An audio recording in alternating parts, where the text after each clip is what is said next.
Now, everyone's making it in film and TV, but we don't really know how. Here, we uncover the truth. Welcome to the Your Cinema podcast. Welcome, guys, this week to the Your Cinema podcast, where we explore the truth about film and TV, as well as theatre, and we hear it directly from those who are killing it, smashing it in their areas.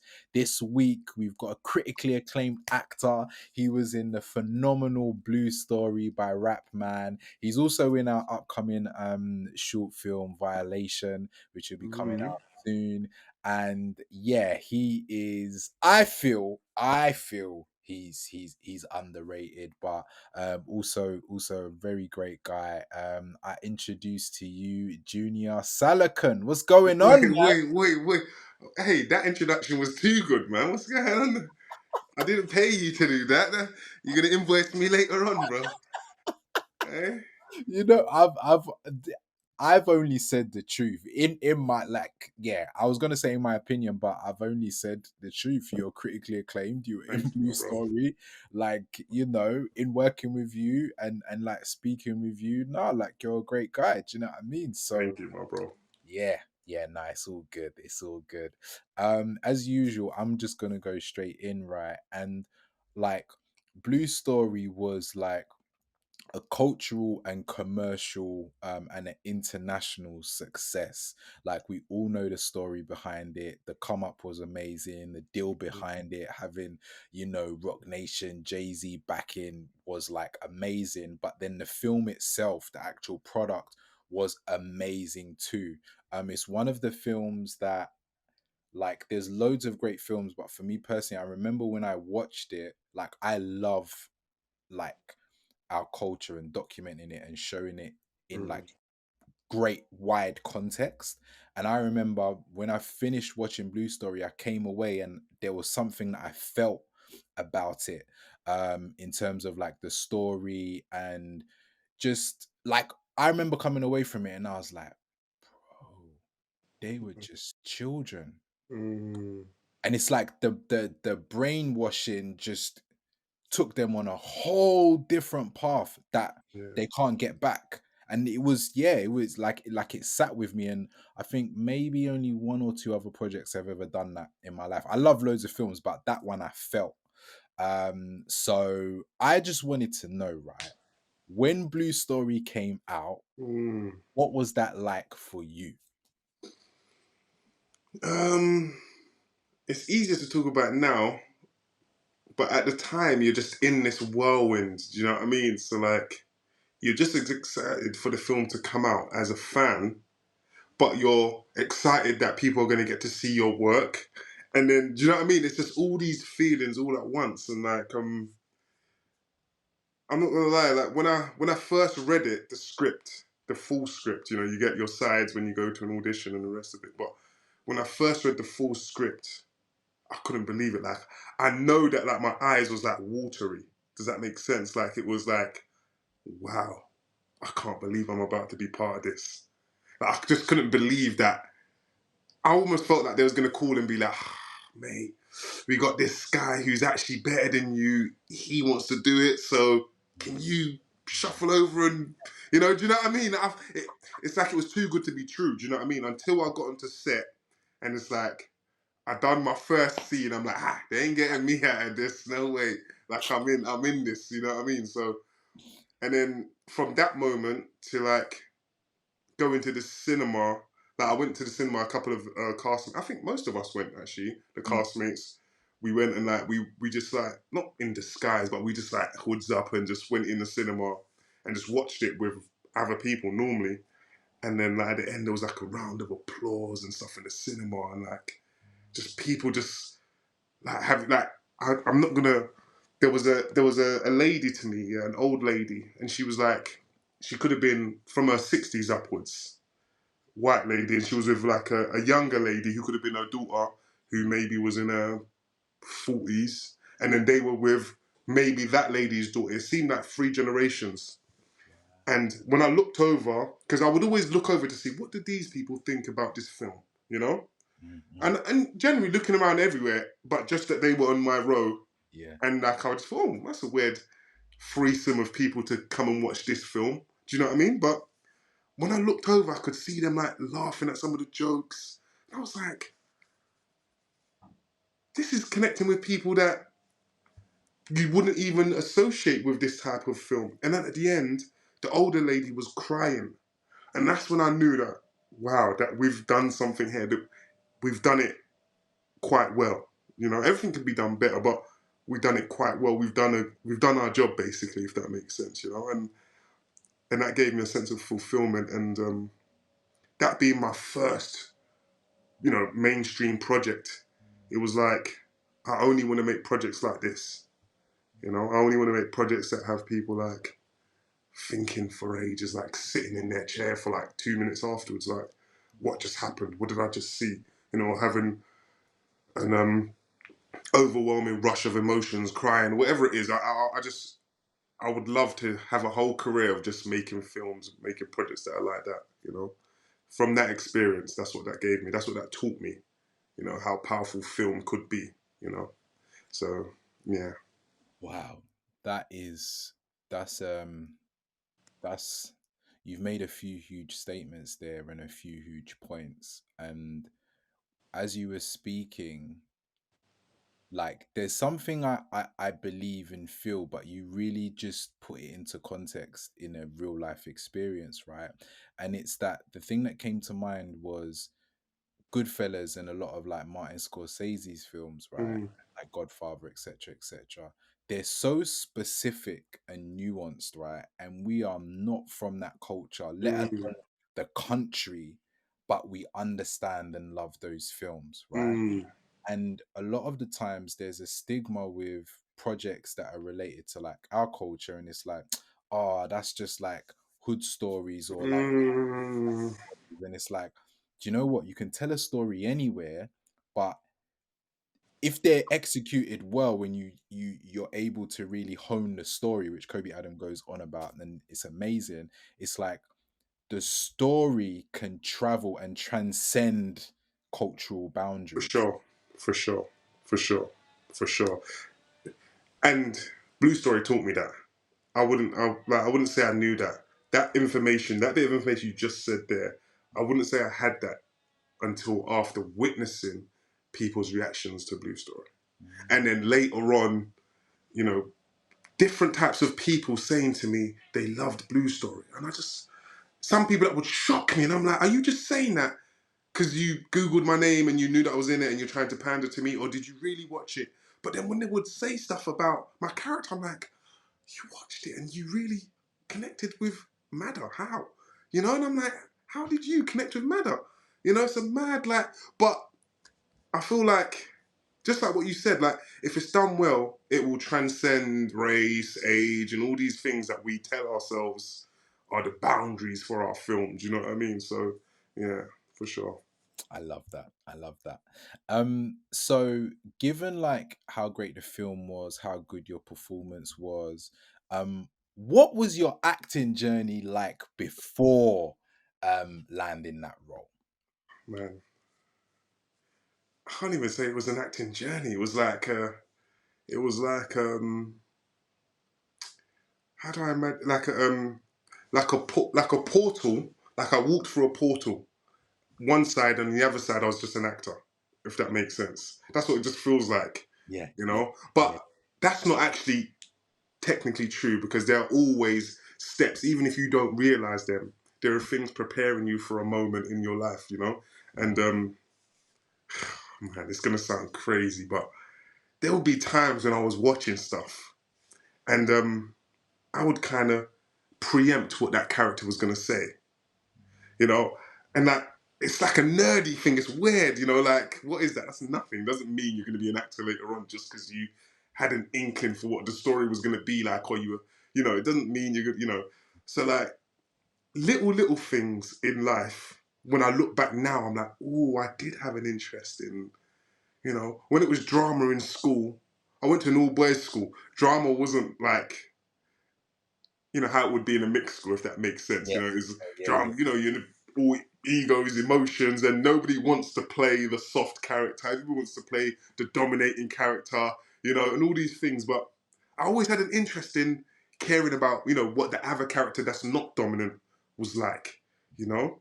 So like I wouldn't mind playing that character if that makes sense. But at the time I just thought it was because I was braver than anybody else. You know, I was braver than my classmates to do it, and I was less. I cared less about being teased. I don't know, whatever. That's what I thought at the time. I don't know what I thought about myself, but now I'm like, I had to bug them. You know, it was just, it's all these little things. Now looking back, it's like, oh wow, okay, so you did have this thing about you, you know, and when I was like in my teens, I had a girlfriend who was an actress, and she like went to acting school afterwards, went to acting university afterwards, Wow. and then it's like going to watch her shows and going to like just seeing her journey Yeah. up close, and it was I never expected I would do this thing.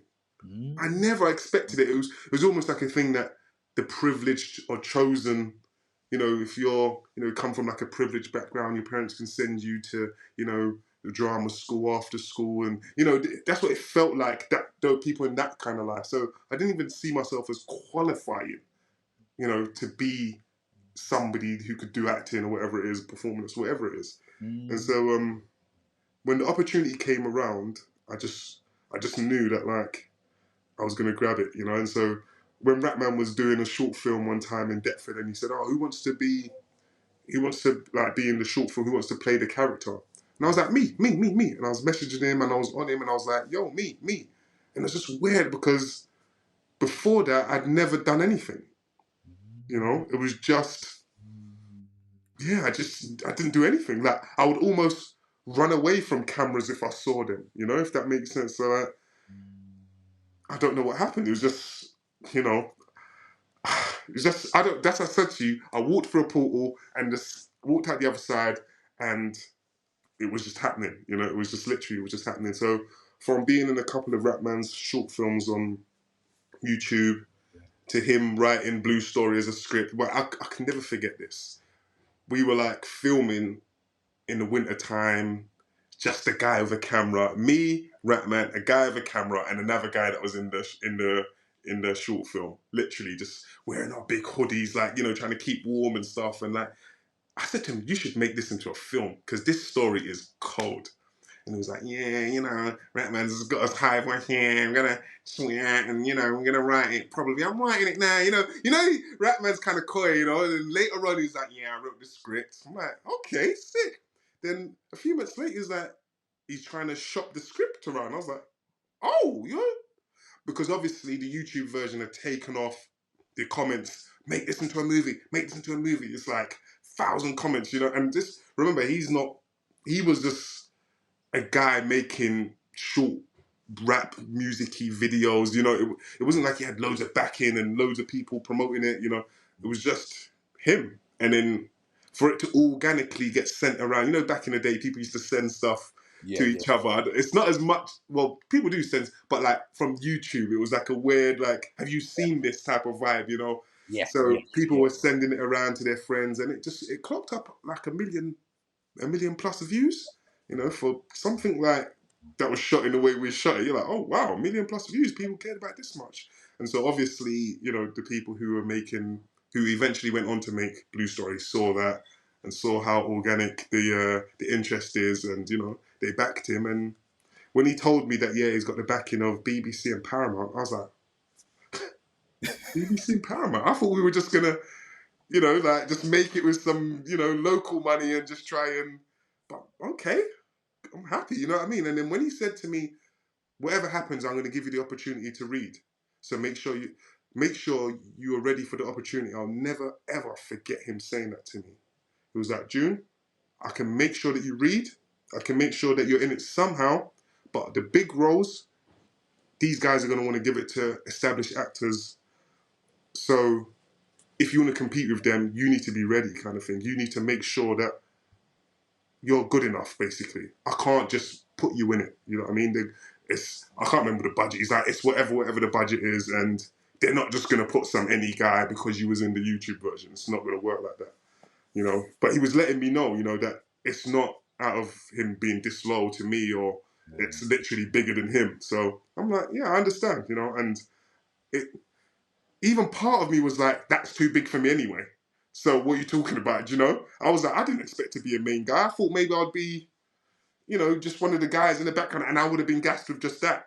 You know what I mean? I would have been, that would have been, you know, the pinnacle of my career. You know what I'm saying? Just being in there at the back, just hoodie number two. It would have been, hey guys, look at me at the back there. You know what I mean? So the fact that I got the opportunity to, so yeah, he told me to make myself ready, and that's when I started to take acting seriously in that moment there. So from then, I started doing acting classes, and like I would just look on the internet at just acting classes, and I'll just book a block, and I'll be like, oh, this is not good enough, and then I'll speak with people there, and they'll tell me like a more expensive or more, and then I'd go to those people, and then I'd like do 8 classes with them, and like it would be like a 2 hours after at like 7 p.m. to like 9 p.m.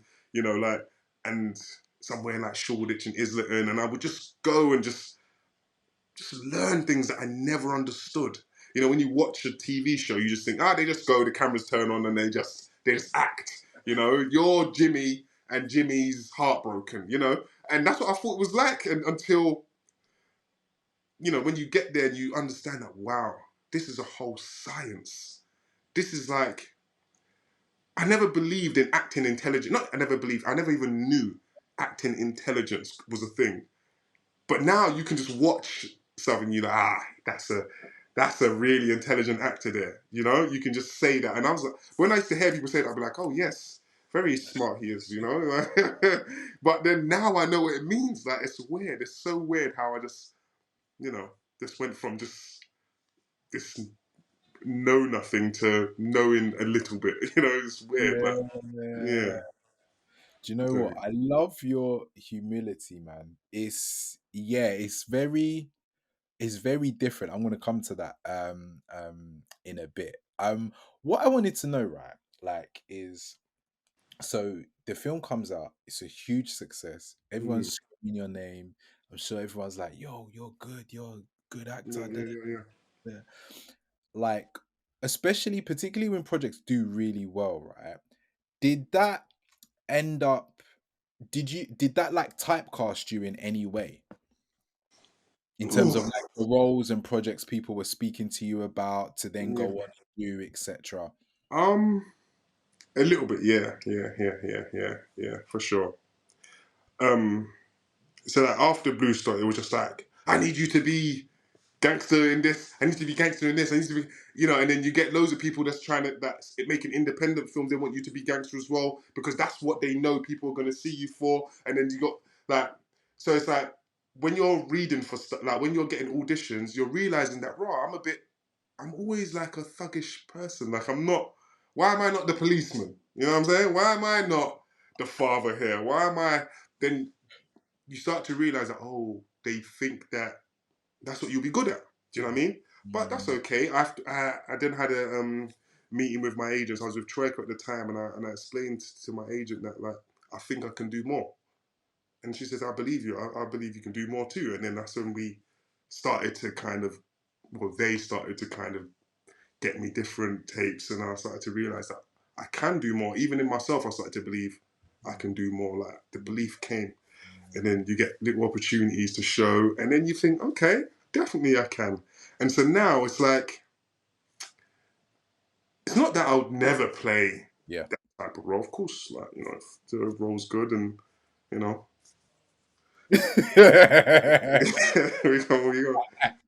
we go have a look. You know what I'm saying? But yeah, I feel like I do want to do other types of characters for sure, Sure. for sure, Nice. for sure. And people are going to see me. I've been in a few things, and people are going to see me differently Mm, soon. I'm not in control of when things come out, but mm, mm, mm. soon people will be able to be like, oh, okay, isn't Yeah. that the guy who played? Yeah. Do you know what I mean? And I found myself guilty of doing the same thing, like seeing people Mm, play a thuggish role, hard role, and then not giving them a chance when I see them as something else. I'll see, you see a trailer and you're like, oh, okay, how's he playing that? No, I'm gonna watch that. Do you know mm. what I mean? And then I'm like, what am I doing? Knock, snap out. Like he might be dope in that. Do you know what I mean? And then you watch and you're like, oh, look, that's what people are gonna do to me. Like not give me the chance. You know what I mean? Because they see me in Blue Story and have a little YouTube stuff, and they think that that's what he is, that's what he's gonna do forever. You know, they might not give you a chance later on, but yeah, I feel like if you're good enough, people will see it and then they'll gravitate towards it. You know. I love that. That's amazing, especially that checking yourself on giving other people a chance and looking to see their range. Mm. Which yeah, no, I love and I think is very important. Yeah, a lot of the times, what do you call it? I find myself like having a conversation with myself, like about actors and shows and stuff, like giving stuff a chance the Mm, same way I would want people to give things a chance when I'm in it. Do you know what I mean? If that makes sense. So I always tell myself that. And I always have these debates like in my group chats. Why are you calling that show rubbish? Do you know what I mean? It's not like it's not. You just don't understand it. Do you know what I mean? Because now I'm like, and they're like, oh, shut up. Just because you're an actor, like you're trying to. Do you know what I mean? You know what I mean? I'm like, oh, damn. Maybe it is like because I'm an actor. I'm like that. Do you know what I mean? But at least I can see that within myself. You know what I mean? I love that. I love that. The group chats. So when I worked with you on Violation, right, the short film that's coming out soon, I really saw your range, and I must say it was an honor to be a part of it, right? Like there were there there were two auditions that we did, right? And you were like your role was already casted, but we were casting for like your friend in the film, right? Mm, And the two auditions were just completely different, right? But it's down to the choices that you made. And mm, you helped me see like one of like the key scenes at the end in a completely different way, where I was like, both actors did exactly what they should have done in those scenes, but it's like, oh wow, there was like one or two slight things that you did. I said I was like, that's a very intelligent choice. And yeah, I just saw your. big up my acting coach for that. You know what I'm saying? Well, I wanted to know, right? Because of those nuances, like where did you actually learn to train? I mean, or learn to act? To be honest, I remember I told you I was like jumping around Yeah. for a while, but then I landed with a good brother called Obi, and honestly, man, he just taught me something different, man. He wasn't letting me off with nothing, you know. He wasn't letting me off with nothing, to be honest. I have to give him props, and he taught me so. I don't even think he could understand how much he taught me, or maybe he does because he's been doing it as well. But it's just normal to him to just be able to install this information in people and just, he's got a class with people and he just installs information. It's I don't know. It's almost like a electronically Yeah. downloaded. Does that make sense? The information he's given me, and it's so weird how he did it with like being calm and just really informative at the right time, but allowing you to make a mistake. You know, he had the right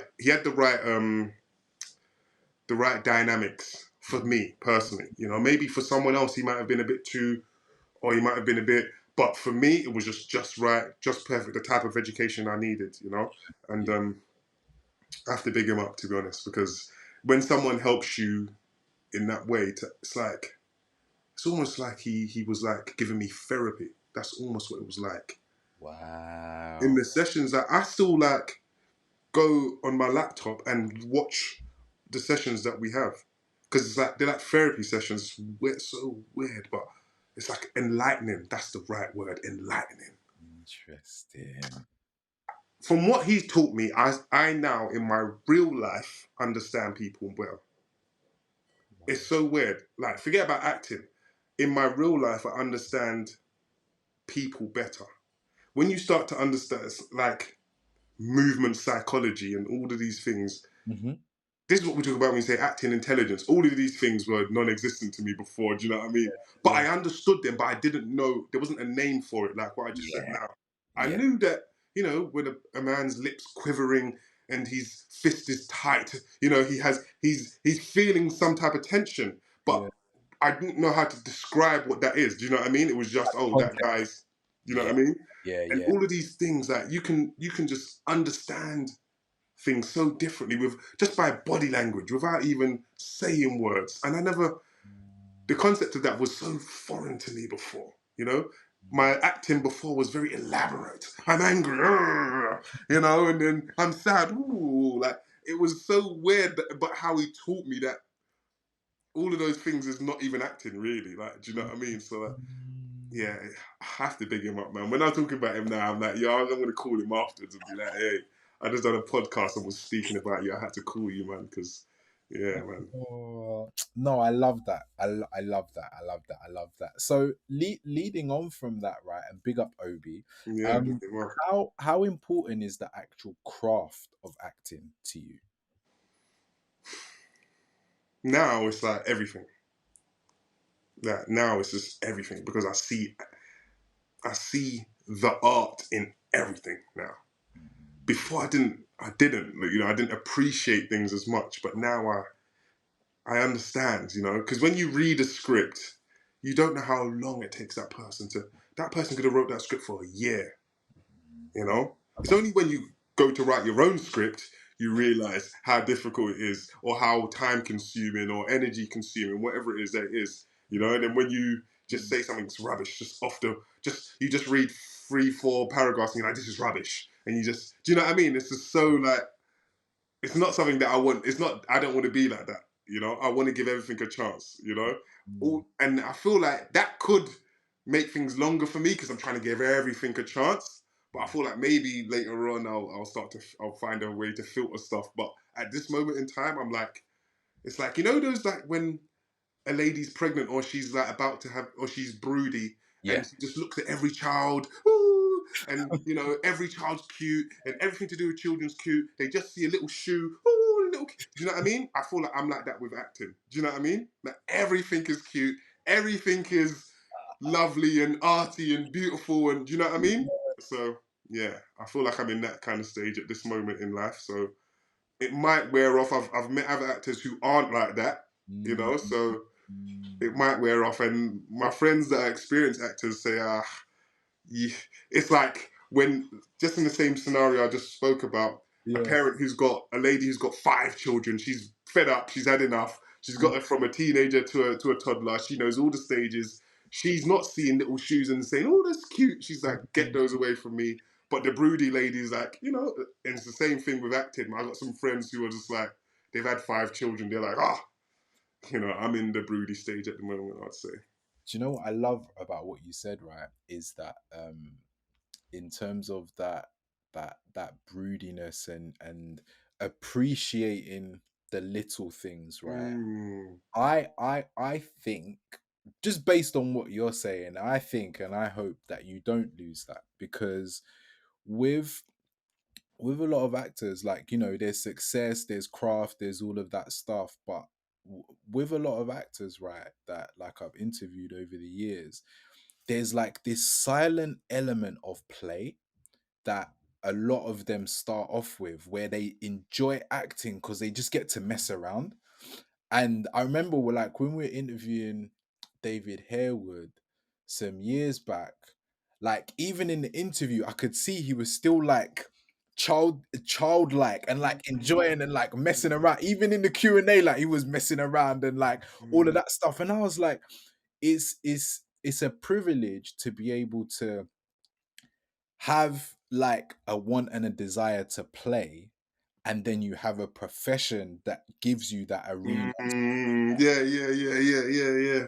So, and what I sometimes wonder is, as actors are making it, and especially like when projects are like really huge, does that element of play go out the window? And not necessarily just play in like a, oh, is it a fun scene? Like there's playing when it's serious, like, all right, cool, all right, cool, all right. Like, do you know what I mean? Like you're still playing, Yeah. and so yeah, that's just what I would say to what you said. I think that what you're saying is very right, but like for me, even though I've just said to you, like I'm appreciating everything, and when I get onto big sets, I do feel very serious. But it's almost like I'm now. How do I explain it? I've taken in the scenery, and now I'm like, okay. it's serious time. It's my time to kind of deliver, if that makes sense. I don't want to. Yeah, yeah, yeah. I don't know, but at the same time, it depends the environment, because an environment will allow you to be, if who your authentic self or not your authentic self. Do you know what I mean? And I've been Mm. lucky to be on a couple of sets where the vibe is just vibey, and you don't feel pressure. You don't feel that, oh, this is a big, massive set. Supercell, I can't even believe, like, the set for Supercell is I've never seen nothing like it in life. Never, like, just never. The huge, massive green screens, this massive studios with built up stuff, and you just seeing the type of props, and just, when you see one prop, you're like, this one prop could be £100,000 and take 2-3 weeks to make, and we're just gonna destroy it in 1 second. Do you get what I'm saying? You're like, it makes you realize that, whoa, the stakes are high here.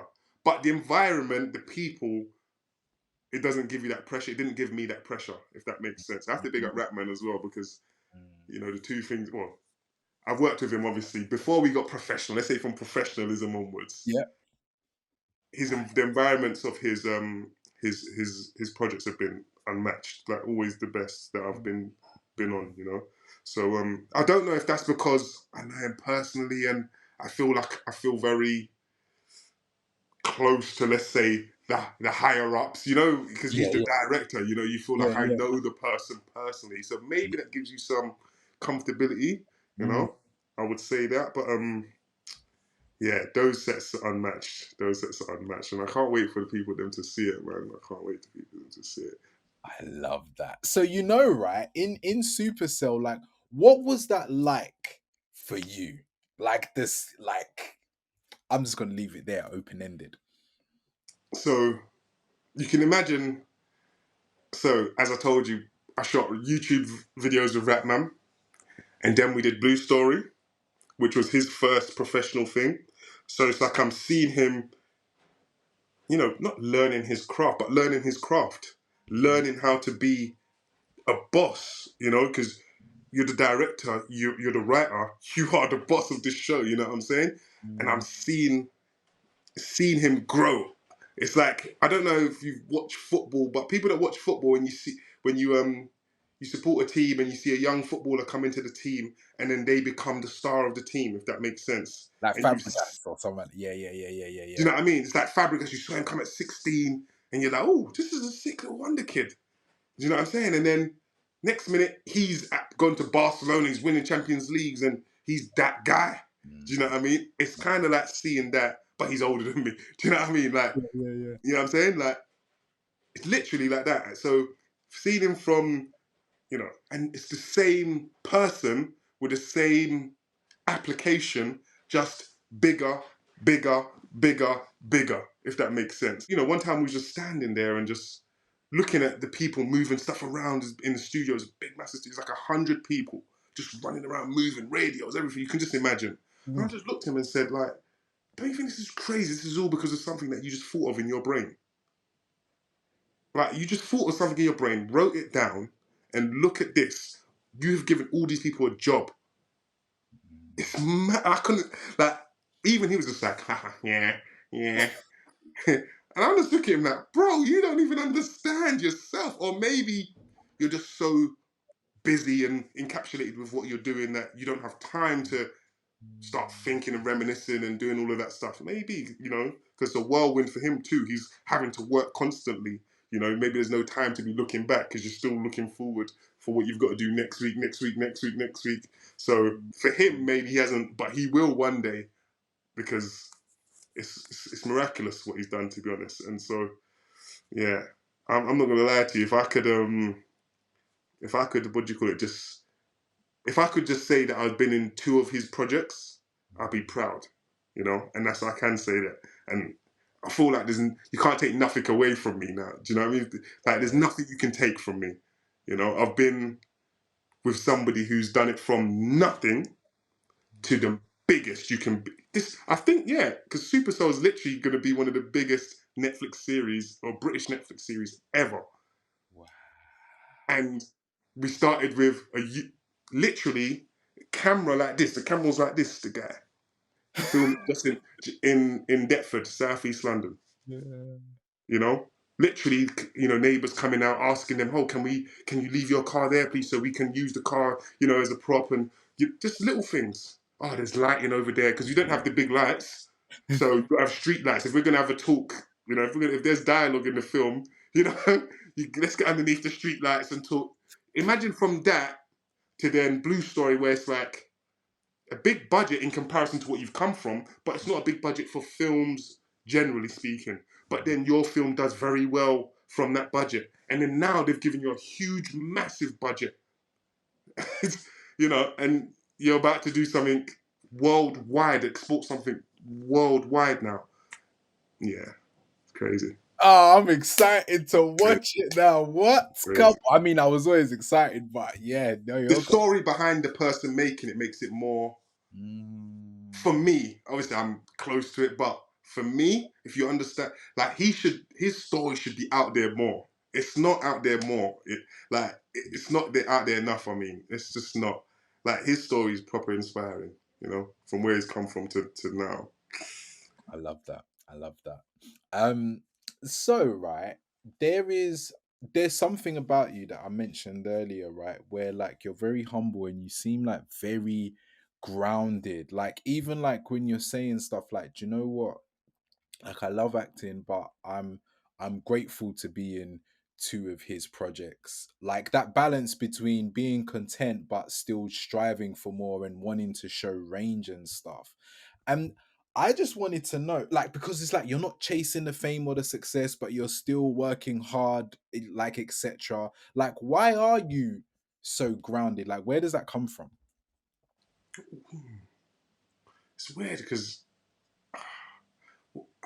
obviously you've met me and you're describing what you've experienced. But Mhm. if I describe myself, I don't know if I describe myself that way. You know what I mean? But And I I'll give you feel like context. I'll give you some context. The reason I say that is because a lot of like new or like young actors are hungry for their first TV credit, hungry to be in everything to get the experience, hungry to the point that when things aren't working out for them, it can lead to like mental challenges in terms of like, oh, mm, do I even want to do this? Am I enough? Etc. Especially when they start on a high and they might yeah. get, a few decent roles in a few projects and then it might be quiet for a few years and then but it seems like you're not phased by any of like I just find it really interesting that it's like, yeah. Okay, so a little bit comes from like just me generally. I'm like a person who wants information. I'm like I want to be a bank of information. Whatever the information is, I want to know it. You know, and that transferred into acting. If that, it's that's I wouldn't call it a skill, but that thing is Yeah. transferable. You know, Yeah. and so when I got into this world and I started to make friends with people and speak with people, I would chew their ears off asking them questions, about their experiences, in acting. And I would just try and understand the mind of an actor because I felt like an imposter. So I tried to understand what they felt, So does Mhm. that match what I'm feeling? Then that gives me validation. Does that make sense? Yep. Yep. If this guy who's been in this and that feels this way, oh, I feel the same way. Oh, maybe I am an actor, Or maybe I should be here. Maybe I'm not a fraud, Like, so I feel like that gave me a lot of information, but the information that I did get was, how do I explain it? It's like you start to get perspectives, different people's perspectives, then you understand that person's character and how all of these things could relate to you. So when people say they had a bad experience with their agents, why? And then you start to understand, oh, okay, that I wouldn't have that problem because I'm not like whatever it is, or I probably could have that problem because I'm kind of similar in that way. And then you start to you start to just get information and just learn, and then you start to mold your own self with Mhm. this information. So when people, I would ask a lot about auditions, and when this comes, on the set of Blue Story. Luckily, as I said, the environment was so dope, and all the bros on set were so cool. Like a couple of them I just kind of knew, but a lot of them I just met, and they would give me information, talk to me about stuff, agents and this and that, and just I felt like, okay, okay, I could do something here. You know, once you've learned this information, you start to take it and you think, I can do something here. Am I good enough to speak with people to get an agent? Yeah, I think I am.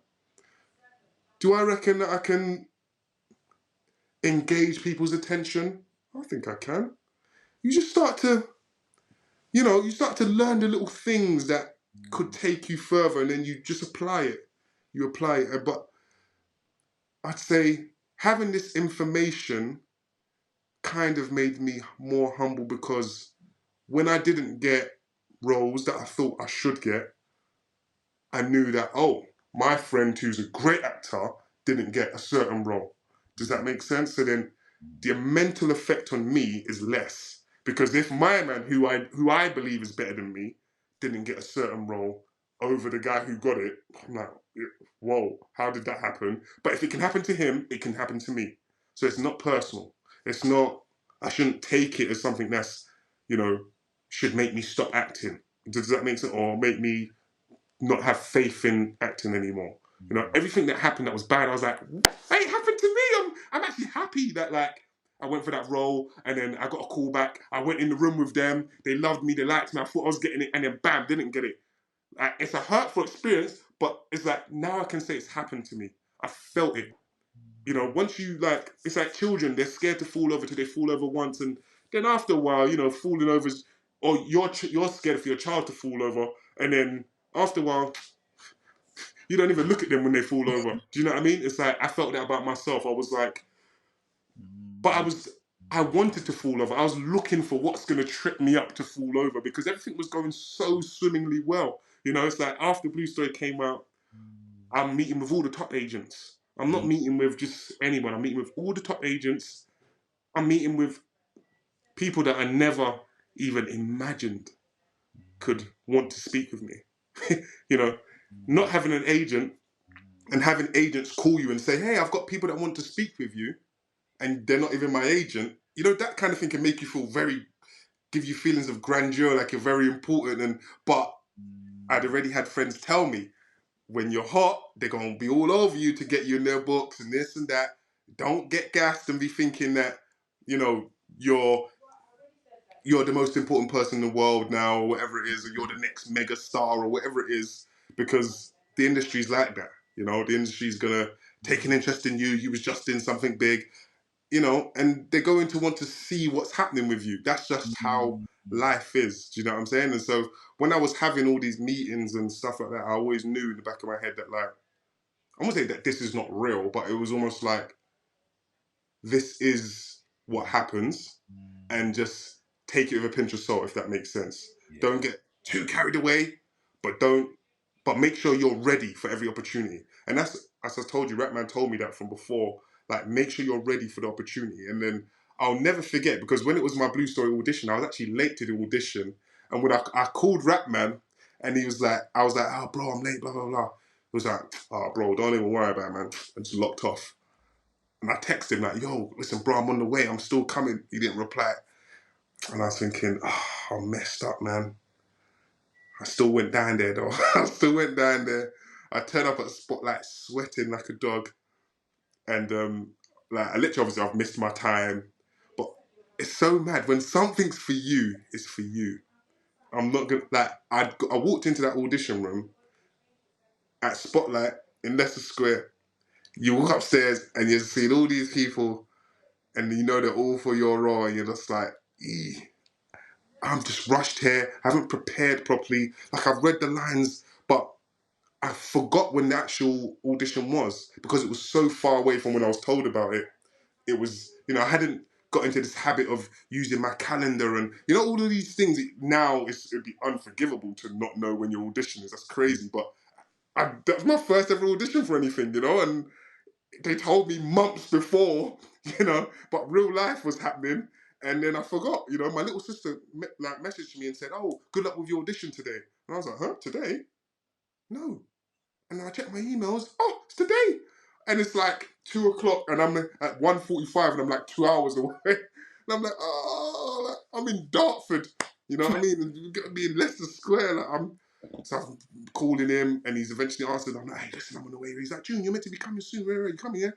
And I'm like, that's what I'm calling you about. I'm late. And I'm gonna be. He's like, oh, June, don't even worry about it, man. Nah, look, I gotta go back in the room. Like, I'm gonna call you back. All right, cool. But he probably thought I'm just a joker. You know what I mean? Like I wasn't taking it seriously. I didn't take in all the things he said.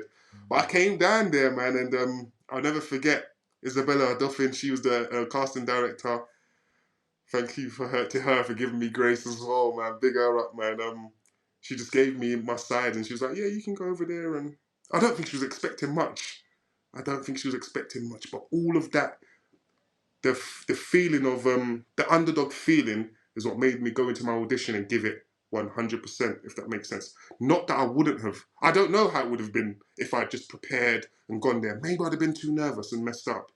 You know, I don't know. But the feeling like, I need this. I want this. And it sounds cliche, but I want this more than anybody else here. Does that make sense? And yeah, and I feel like when I went into that audition room, I just wasn't gonna not perform. And I've got a video of my audition, because obviously Rapman's was in the audition, him, the producer, and casting director. Obviously Raps knows me, so he's videoing it. And there's like there's a bit when I'm like giving my lines, and like I can see the casting director like kind of giving like a positive, you know. But obviously at the time I didn't see it. Like it was only when Rapman sent me the video. I'm like, okay, sick, you know. But I'd already gotten the role by the time he'd sent me the Yeah, video, yeah, by yeah, the yeah. way. So, and I was like, wow, I gave it my all. Like it's like I'm seeing myself but not recognizing myself. That was the first time Mm. That's the first time I could say I was in a character so much I was besides myself. You know, I was looking at myself, not recognizing myself. I was in Madder. Like it wasn't me playing Madder. It was Yeah. just Madder. I just created Madder there and then, if that makes sense. And obviously it was good enough because yeah, you know. And it's weird because I can't remember exactly, but I don't think I had any, like, I think when I did my audition, there was like, we found him at last. You know what I mean? Kind of vibe. And that how I felt that feeling, you know, from the producer, from Isabella, the casting director. I had that feeling like, you know, it was weird because, and I don't know if like at the time I didn't know. Is it Ratman saying make sure he gets a role? Am I good enough? You know, you know what I mean. Just a whole whirlwind of stuff Yeah, yeah. until I saw my audition tape back. Because I would ask Ratman, why me? You know, I'd message his face up, and Oh, he just sent me the video like, bro, you smashed it. You're about to be madder. Start preparing that. Stop talking about how comes. Because as I told you, I'm in information, but I want to know what they spoke about, why I got the role. He's like, bro, stop the questioning, bro. You're madder, bro. Like, you know what I mean? Kind of just trying to instill confidence in me. And I was just like, all right, cool. All right, I'm going to stop thinking about that now and here. And normally you wouldn't be privy to that information anyway, because it's only because I know him. You know, you're not privy to that type of information unless they want to give you some feedback, you know, but that's general feedback, you know what I'm saying? So yeah, he was just like, don't worry about that. You're madder now, rare, rare. And he sent me the audition video, and I was like, okay, I did my thing. And I never, I can never see myself and think I'm doing something good. Like even a normal picture of me smiling, I'm like, don't put that up, it's ugly. So let alone me acting. Do you know what I mean? Like it doesn't. So that's the first time I looked and be like, I smashed it. That's me. Do you know what I mean? Like, and so from then, that just gave me that confidence that I could walk into a room and smash it. I could do that. I'm capable of that, you know. And I feel like sometimes when I'm in doubt of myself, I refer back to that moment. Like, listen, you wasn't even prepared. Literally, I kind of learnt the lines there and then within half an hour.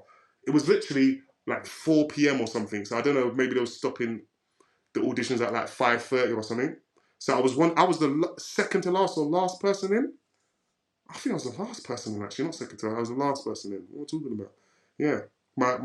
I still remember the time. It was 2 p.m. I was supposed to be there. I got there at like 3 something, 4 something. So like I still remember these little things. Like have, have you seen that when someone's sweating and all yeah. the this is what's happening before I've even got in there, you know? I'm reading the sides, and I'm thinking these man here can smell me. That's what I'm thinking. I'm thinking, yo, the rest of these men, I think, who's this smelly you that's just walked in? He ain't getting the role. You know what I'm saying? Like, that's what I'm thinking. They're thinking about me. So like, before I could even zone into the lines, I've had to recalibrate myself. Like, yo, listen, you're here now. You're reading the lines. You're gonna have the opportunity to walk in and do your thing. Stop thinking about the fact that you was late and this and that and you stink, and just go in and do your thing. And then, yeah, that was it. The preparation met the opportunity, and the marriage was made. You know. Man, do you know what? Like, yeah, just bless you. God bless you, man. Like, I love the there's an innocence about you which is so refreshing to see and hear. And yeah, like, nah, it's just even a pleasure to hear how you got the role and that you still got the role Mm, whilst all of these things are trying to battle for your confidence, if that mm, makes sense, and even the support and reassurance that Raps has given you along the way and all of that stuff. Yeah, mm. man, yeah, it's been a pleasure speaking, my Yeah, bro. man. I enjoyed it, man. That time just flew by.